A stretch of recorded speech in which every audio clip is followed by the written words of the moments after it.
तो आज हम सबसे पहले फोकस करते हैं इस चीज़ के ऊपर कि जब हमने काम करना है इकट्ठे मिलकर और हम समझते हैं कि for example I have a company and I want it to be productive, so क्या स्टेप्स मुझे लेने चाहिए ताकि मैं जो भी एक ब्रांड ओन कर रही हूँ या मैं एक कोई कंपनी चला रही हूँ उसमें मैं मैक्सिमम जो एक प्रोडक्शन है, चाहे वो ह्यूमन रिसोर्स की है, चाहे वो किसी भी और काम के, क्योंकि काम तो ह्यूमंस नहीं करना है ना, कंप्यूटर तो आप ठीक करा लेते हो, कैसे ठीक करेंगे?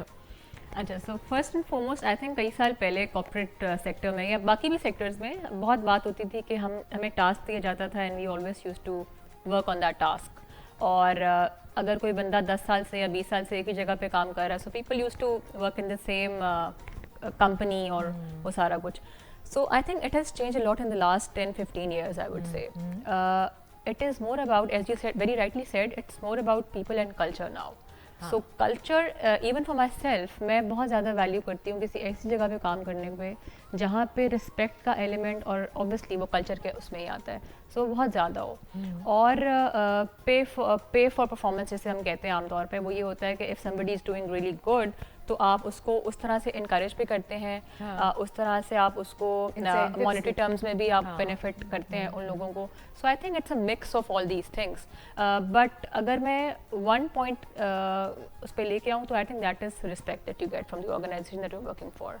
That is really important. बिल्कुल, रिस्पेक्ट का एलिमेंट अगर आपके ऑर्गेनाइजेशन में है तो फिर आपका उनके लिए काम करने को दिल करता है, अगर नहीं है तो फिर वो ड्राइविंग फोर्स जो है ना वो ख़त्म हो जाती है। सो ये तो हो गई उस ऑर्गेनाइजेशन की बात कि जिसने आपको रिस्पेक्ट देनी है, but how to develop that culture कि जिसमें आपने अपना प्रोडक्टिव देना है, मैक्सिमम प्रोडक्शन देनी है। अच्छा, उसमें ये है कि obviously it's, I would say 50-50, the owners lies in the employee as well.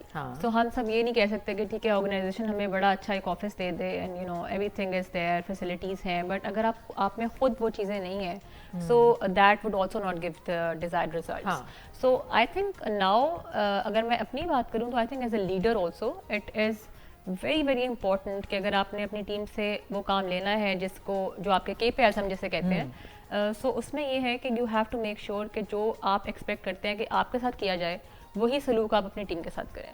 Really So important. if for example if I say that I deserve to be promoted, for instance, then I should also be willing and I should also have as a leader the courage to make sure that I highlight my good team members. So this is very important. I think I should be a very secure leader.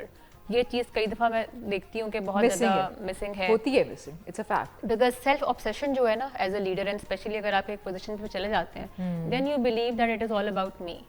I think आपकी team भी, even if for example मैं समझती हूँ कि मैं कई दफ़ा बहुत ज़्यादा स्ट्रिक्ट भी होती हूँ with the team, but then again they would only follow me if they have trust in me as a leader. That for instance if she says something to us, end of the day she is really she really wants us to grow as well,